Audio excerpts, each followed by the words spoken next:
Welcome to Sunu's bios video. Transcription പ്രോസസ്സിനെ കുറിച്ചും ട്രാൻസ്ക്രിപ്ഷൻ യൂണിറ്റിനെ കുറിച്ചുമാണ് ഈ വീഡിയോയിൽ പറയുന്നത്.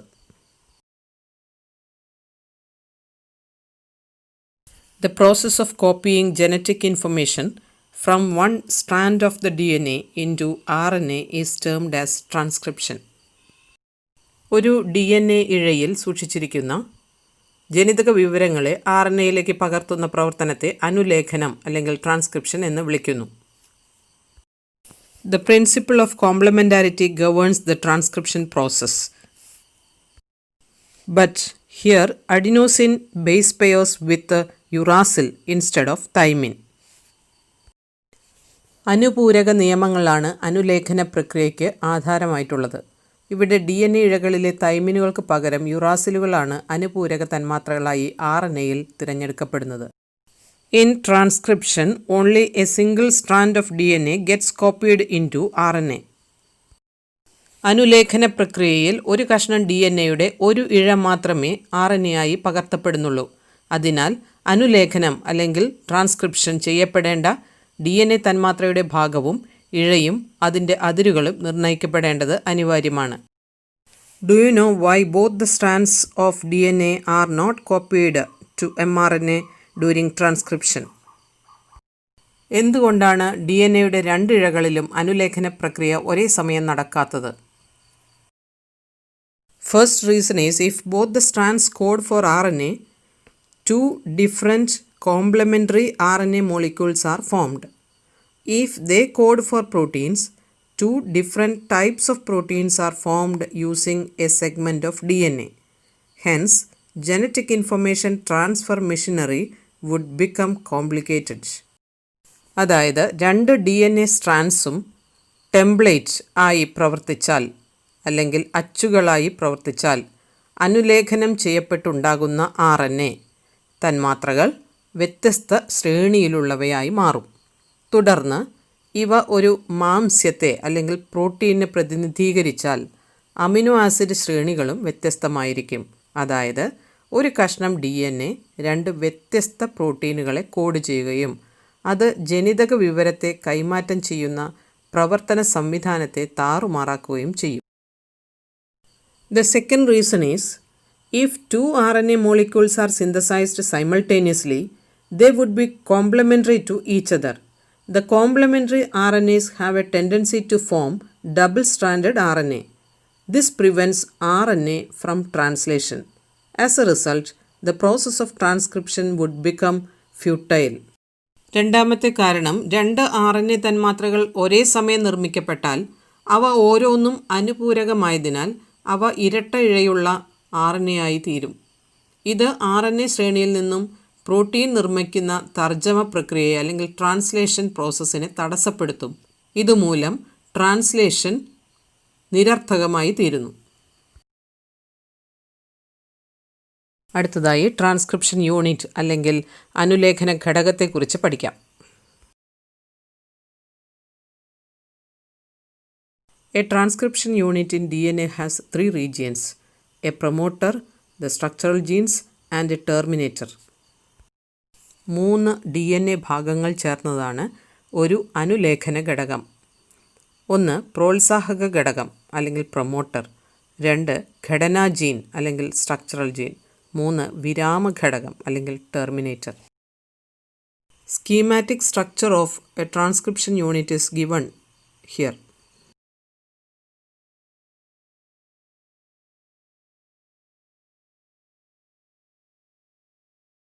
ട്രാൻസ്ക്രിപ്ഷൻ യൂണിറ്റിൽ DNAയുടെ രണ്ട് സ്ട്രാൻഡുകളും ഒരു സാമ്പ്രദായികമായ രീതിയിലാണ് പ്രവർത്തിക്കുന്നത്. ഇതിൽ 5'3' പൊളാരിറ്റി കാണിക്കുന്ന സ്ട്രാൻഡിനെ കോഡിംഗ് സ്ട്രാൻഡ് എന്ന് പറയുന്നു. This coding strand does not take part in transcription and it does not code for RNA synthesis. The nucleotide sequence is the same to one present in mRNA except for the presence of thymine instead of uracil. 5'3' ഡയറക്ഷനിലുള്ള DNA സ്ട്രാൻഡിൻ്റെ nitrogen base sequences RNAയുടേതിന് തുല്യമാണ്. യുറാസിലിന് പകരം thymine എന്നത് ഒഴിച്ചു നിർത്തിയാൽ. അനുലേഖന സമയത്ത് അതുകൊണ്ട് ഇവ പുറന്തള്ളപ്പെടുകയും ചെയ്യുന്നു.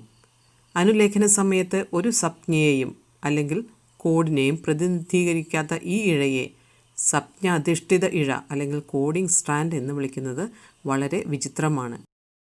എല്ലാ അനുലേഖന ഘടകങ്ങളെയും, അതായത് സ്ട്രക്ചറൽ ജീൻ, ടെർമിനേറ്റർ, പ്രൊമോട്ടർ എന്നീ ഘടകങ്ങളെ തിരിച്ചറിയാനുള്ള ഇഴയായി ഈ കോഡിംഗ് സ്ട്രാൻഡ് വർത്തിക്കുന്നു. ട്രാൻസ്ക്രിപ്ഷൻ എന്ന പ്രോസസ്സിൽ ഏറ്റവും പ്രധാനപ്പെട്ട, മറക്കാൻ പാടില്ലാത്ത ഒരു കാര്യമാണ് ഇവിടെ പറഞ്ഞത്. Coding strand does not code for mRNA. Coding strand എന്ന പേര് കേട്ട് തെറ്റിദ്ധരിക്കപ്പെടരുത്.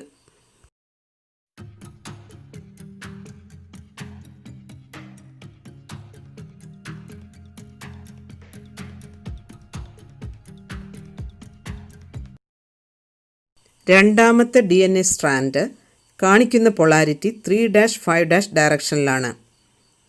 It is called template strand. Template strand is a strand of DNA which takes part in transcription or RNA synthesis. It codes for RNA synthesis. The nucleotide sequence is complementary to one present in mRNA. നിങ്ങൾക്കറിയാവുന്നതാണല്ലോ, DNA dependent RNA polymerase polymerisation ത്വരിതപ്പെടുത്തുന്നത് എപ്പോഴും 5-3- ഡയറക്ഷനിലായിരിക്കും.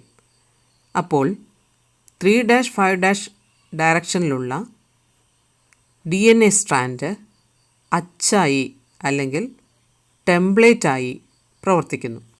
Transcription നടത്തുന്നതിന് വേണ്ട ഏറ്റവും പ്രധാനപ്പെട്ട എൻസൈമാണ് DNA dependent RNA polymerase. DNA റെപ്ലിക്കേഷനിലുള്ള DNA dependent DNA പോളിമറൈസുമായി കൺഫ്യൂഷൻ ഉണ്ടാക്കരുത്. ഇത് ട്രാൻസ്ക്രിപ്ഷനാണ്. DNAയിൽ നിന്ന് RNA ആണ് ഉണ്ടാക്കുന്നത്. ഇവിടുത്തെ enzyme DNA dependent RNA polymerase ആണ്. ഈ DNA dependent RNA polymerase coding സ്ട്രാൻഡിൻ്റെ 5' എൻഡിലാണ് ബൈൻഡ് ചെയ്യുന്നത്.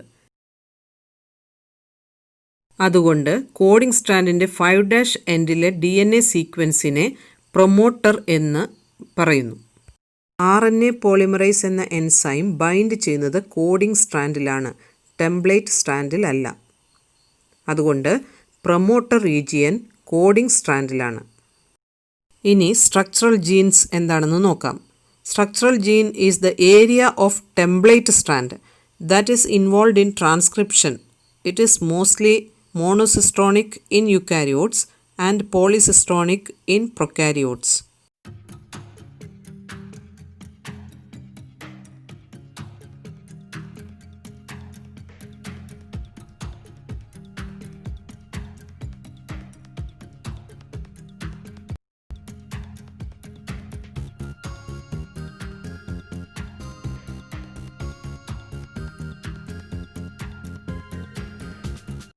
ട്രാൻസ്ക്രിപ്ഷൻ യൂണിറ്റിലെ മൂന്നാമത്തെ ഭാഗമാണ് ടെർമിനേറ്റർ.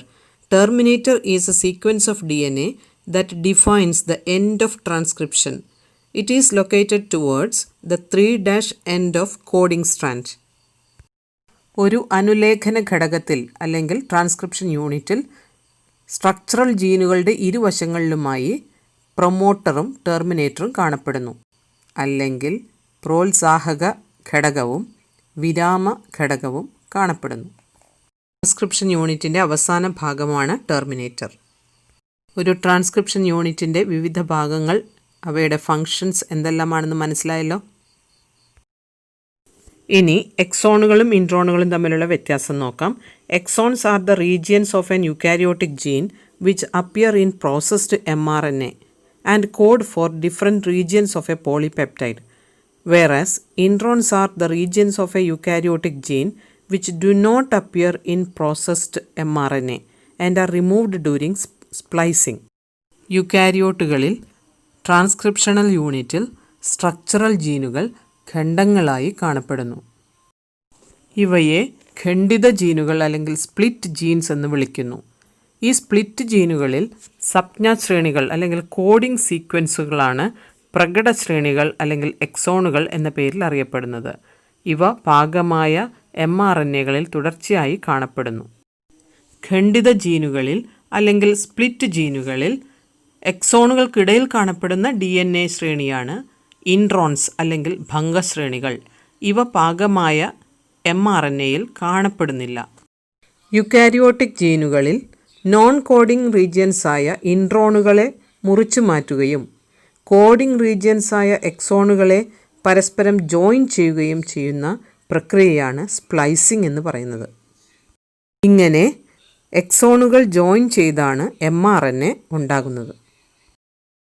ഈ ചിത്രത്തിൽ mRNAയിലെ എക്സോൺസ്, ഇൻട്രോൺസ് എന്നിവയെ അടയാളപ്പെടുത്തിയിരിക്കുന്നു. എങ്ങനെയാണ് RNA സ്പ്ലൈസിംഗ് നടത്തി mRNA എക്സോണുകളെ കൂട്ടിച്ചേർത്ത് ഉണ്ടാക്കുന്നത് എന്ന് കാണിച്ചിരിക്കുന്നു. ട്രാൻസ്ക്രിപ്ഷൻ നടക്കുന്ന സമയത്ത് DNAയിലെ ടെംപ്ലേറ്റ് സ്ട്രാൻഡും കോഡിംഗ് സ്ട്രാൻഡും തമ്മിലുള്ള വ്യത്യാസം എന്താണെന്ന് നോക്കാം. ട്രാൻസ്ക്രിപ്ഷൻ നടക്കുമ്പോൾ അല്ലെങ്കിൽ RNA സിന്തസിസ് നടക്കുമ്പോൾ DNAയുടെ ഏത് സ്ട്രാൻഡാണോ അതിൽ പാർട്ടിസിപ്പേറ്റ് ചെയ്യുന്നത് ആ DNA സ്ട്രാൻഡാണ് ടെംപ്ലേറ്റ് സ്ട്രാൻഡ് എന്ന പേരിൽ അറിയപ്പെടുന്നത്. ഇതിനെ അച്ച് ഇഴ എന്ന് വിളിക്കുന്നു. എന്നാൽ കോഡിംഗ് സ്ട്രാൻഡ് എന്ന് പറയുന്നത് DNAയുടെ ഏത് സ്ട്രാൻഡാണോ ട്രാൻസ്ക്രിപ്ഷനിൽ പങ്കെടുക്കാത്തത് ആ സ്ട്രാൻഡാണ്. കോഡിംഗ് സ്ട്രാൻഡിനെ പറയുന്ന പേരാണ് സംജ്ഞാധിഷ്ഠിത ഇഴ. രണ്ടാമത്തെ വ്യത്യാസം നോക്കാം. Template strand codes for RNA synthesis whereas coding strand does not code for RNA synthesis. ഇനി മൂന്നാമത്തെ വ്യത്യാസം. The polarity of template strand is 3-5- whereas polarity of coding strand is 5-3-. അതായത് അച്ച് ഇഴയുടെ ധ്രുവത 3-5- ആണ്. എന്നാൽ സംജ്ഞാധിഷ്ഠിത ഇഴയുടെ ധ്രുവത 5-3- ദിശയിലാണ്. നാലാമത്തെ വ്യത്യാസം നോക്കാം. ടെംപ്ലേറ്റ് സ്ട്രാൻഡിലെ nucleotide sequence is complementary to one present in mRNA whereas in coding strand the nucleotide sequence is same to one present in mRNA except for presence of thymine instead of uracil. അതായത് template സ്ട്രാൻഡിലെ nucleotide സീക്വൻസും mRNAയിലെ nucleotide സീക്വൻസും അനുപൂരകങ്ങൾ ആയിരിക്കും. എന്നാൽ coding സ്ട്രാൻഡിലെ nucleotide സീക്വൻസും mRNAയിലെ nucleotide സീക്വൻസും ഒരുപോലെയാണെങ്കിലും mRNAയിൽ യുറാസിലായിരിക്കും വരിക instead of thymine. ഇനി നമുക്ക് റെപ്ലിക്കേഷനും ട്രാൻസ്ക്രിപ്ഷനും തമ്മിലുള്ള വ്യത്യാസം നോക്കാം. Replication is the process of synthesis of DNA from DNA. എന്നാൽ ട്രാൻസ്ക്രിപ്ഷൻ എന്ന് പറയുന്നത് synthesis of RNA from DNA. റെപ്ലിക്കേഷനിൽ DNAയിൽ നിന്ന് DNA ഉണ്ടാകുന്നു, ട്രാൻസ്ക്രിപ്ഷനിൽ DNAയിൽ നിന്ന് RNA ഉണ്ടാകുന്നു. ഇനി രണ്ടാമത്തെ വ്യത്യാസം നോക്കാം. In replication produces double-stranded DNA, whereas in transcription it produces single-stranded RNA. Replication പ്രോസസ്സിൽ 2 DNA സ്ട്രാൻഡുകളും ഒരേ സമയം റെപ്ലിക്കേഷൻ നടക്കുന്നതിനാൽ 2 DNA സ്ട്രാൻഡുകൾ ഉണ്ടാകും. എന്നാൽ ട്രാൻസ്ക്രിപ്ഷൻ പ്രോസസ്സിൽ 2 DNA സ്ട്രാൻഡുകളിൽ ഒരു ടെംപ്ലേറ്റ് സ്ട്രാൻഡ് മാത്രമേ ട്രാൻസ്ക്രിപ്ഷന് വിധേയമാവുകയും ഒരു mRNA ഉണ്ടാവുകയും ചെയ്യുകയുള്ളൂ. ഇനി മൂന്നാമത്തെ വ്യത്യാസം നോക്കാം. റെപ്ലിക്കേഷന് RNA പ്രൈമർ അത്യാവശ്യമാണ്, എന്നാൽ ട്രാൻസ്ക്രിപ്ഷന് RNA പ്രൈമർ അത്യാവശ്യമില്ല. ഇനി നാലാമത്തെ വ്യത്യാസം നോക്കാം. In replication DNA polymerise enzyme is required, എന്നാൽ ട്രാൻസ്ക്രിപ്ഷനിൽ RNA പോളിമറൈസ് എന്ന എൻസൈമാണ് ആവശ്യമായി വരുന്നത്. അഞ്ചാമത്തെ വ്യത്യാസം. റെപ്ലിക്കേഷനിൽ സ്പ്ലൈസിംഗ് എന്ന് പറയുന്ന പ്രോസസ്സ് നടക്കുന്നില്ല, എന്നാൽ ട്രാൻസ്ക്രിപ്ഷനിൽ സ്പ്ലൈസിംഗ് നടക്കുകയും ഇൻട്രോൺസിനെ കട്ട് ചെയ്ത് റിമൂവ് ചെയ്ത് എക്സോൺസിനെ കൂട്ടിച്ചേർക്കുകയും ചെയ്യുന്നു. ആറാമത്തെ വ്യത്യാസം. റെപ്ലിക്കേഷൻ നടക്കുന്നത് സെൽ സൈക്കിളിൻ്റെ S ഫേസിൽ വെച്ചാണ്, എന്നാൽ ട്രാൻസ്ക്രിപ്ഷൻ ജീവനുള്ള കോശത്തിൽ എല്ലായ്പ്പോഴും നടക്കുന്നു. ഏഴാമത്തെ വ്യത്യാസം നോക്കാം. റെപ്ലിക്കേഷനിൽ DNAയിലെ 2 സ്ട്രാൻഡുകളും പാർട്ടിസിപ്പേറ്റ് ചെയ്യുന്നു, എന്നാൽ ട്രാൻസ്ക്രിപ്ഷനിൽ 2 DNA സ്ട്രാൻഡുകളിൽ ഒരെണ്ണം, അതായത് ടെംപ്ലേറ്റ് സ്ട്രാൻഡ് മാത്രമേ ആക്റ്റീവ് ആകുകയുള്ളൂ. ഇതിൽ ഏതെങ്കിലും 5 എണ്ണം പഠിച്ചു വെച്ചാൽ മതിയാകും. ട്രാൻസ്ക്രിപ്ഷൻ എന്താണെന്നും mechanism of transcription, transcription unit, introns, exons, splicing, റെപ്ലിക്കേഷനും ട്രാൻസ്ക്രിപ്ഷൻ തമ്മിലുള്ള വ്യത്യാസം, എന്നിവയെല്ലാം തന്നെ ഈ വീഡിയോയിൽ എക്സ്പ്ലെയിൻ ചെയ്തിട്ടുണ്ട്. ഇതിൽ തന്നിരിക്കുന്ന അസൈൻമെൻറ്റ്സ് നോട്ട് ബുക്കിലേക്ക് എഴുതുകയും ഇതുപോലെ കോഡിംഗ് സ്ട്രാൻഡിലും ടെംപ്ലേറ്റ് സ്ട്രാൻഡിലും നൈട്രജൻ ബേസുകൾ മാറ്റി മാറ്റി എഴുതി എങ്ങനെയാണ് mRNA സ്ട്രാൻഡുകൾ ഉണ്ടാകുന്നത് എന്ന് എഴുതി പഠിക്കുകയും ചെയ്യുക. +2 സുവോളജിയിലെ വിവിധ ടോപ്പിക്കുകളുമായി ബന്ധപ്പെട്ട വീഡിയോസ് സുനൂസ് ബയോസ് ചാനലിൽ അപ്ലോഡ് ചെയ്തിട്ടുണ്ട്. എല്ലാവരും സബ്സ്ക്രൈബ് ചെയ്യുക, കാണുക, ഷെയർ ചെയ്യുക, ലൈക്ക് ചെയ്യുക. Thank you for watching this video.